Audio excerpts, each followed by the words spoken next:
Hello good morning students.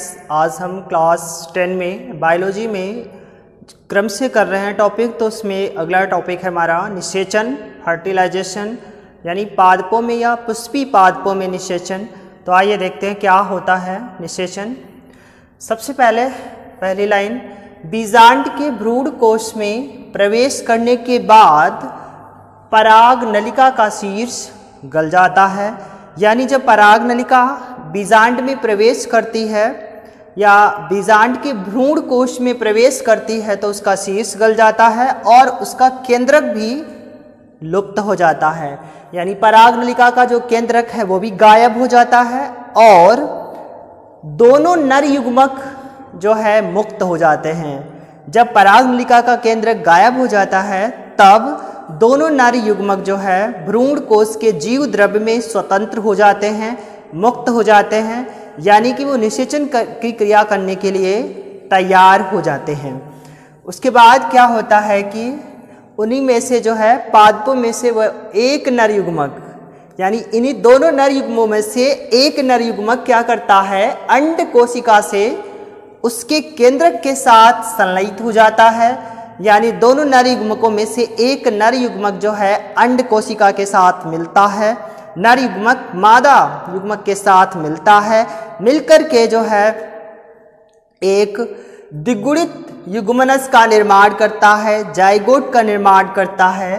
तो ये क्रिया जो है निषेचन या फर्टिलाइजेशन कहलाती है। यानी कि पादपों में एक नर युग्मक अंड कोशिका के केंद्रक से मिलकर के संलयित हो जाता है और एक द्विगुणित युग्मनज जाइगोट का निर्माण करता है, जिसे निषेचन कहते हैं। यानी ये क्रिया निषेचन कहलाती है और जो द्विगुणित युग्मनज बनता है यही द्विगुणित युग्मनज आगे चल कर के भ्रूण एम्ब्रायो का निर्माण करता है।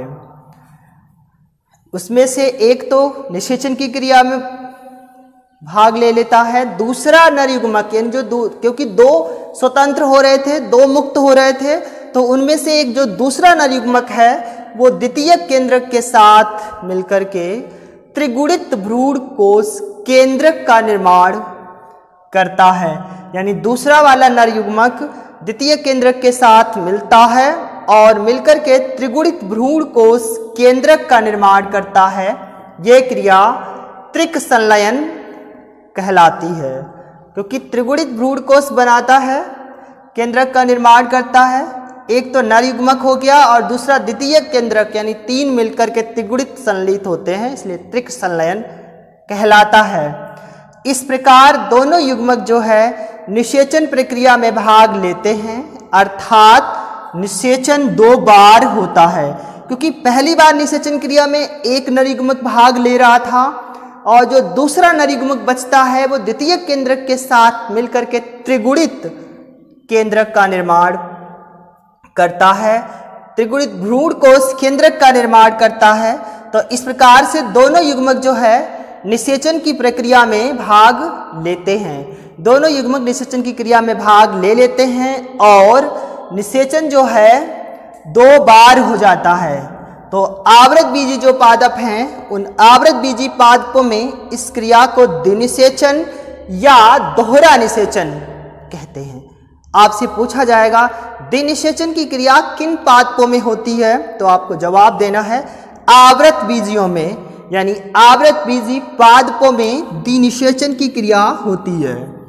क्योंकि दोनों नर युग्मक निषेचन की क्रिया में भाग ले लेते हैं तो इसलिए दोहरा निषेचन हो जाता है, दो बार निषेचन हो जाता है।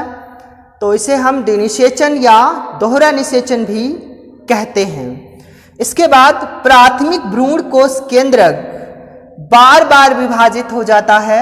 यानी जो निषेचन की क्रिया पहले होती है उसमें जो है प्राथमिक भ्रूण कोश केंद्रक बनता है और वो प्राथमिक भ्रूण कोश केंद्रक बार बार विभाजित होता है और जो ऊतक बनाता है, यानी बार बार विभाजित करके होकर के ऊतक का निर्माण करता है, उसे भ्रूण पोष कहते हैं। और यही भ्रूण पोष जो है भ्रूण के परिवर्धन के समय जो है भ्रूण को पोषण देता है। यानी जो भ्रूण पोष का निर्माण होता है वही भ्रूण पोष जो है, जब भ्रूण विकसित हो रहा होता है तो उसको पोषण की आवश्यकता होती है, तो वो भ्रूण पोष के माध्यम से भ्रूण पोषण को प्राप्त करता रहता है। तो इस प्रकार से ये निषेचन की क्रिया पूर्ण होती है पुष्पीय पादपों में। तो आप हेडिंग डाल करके पादपों में निषेचन या पुष्पीय पादपों में निषेचन हेडिंग डाल करके ये आप थ्योरी लिखना, बहुत अच्छे से और अच्छे से समझ करके पढ़ना।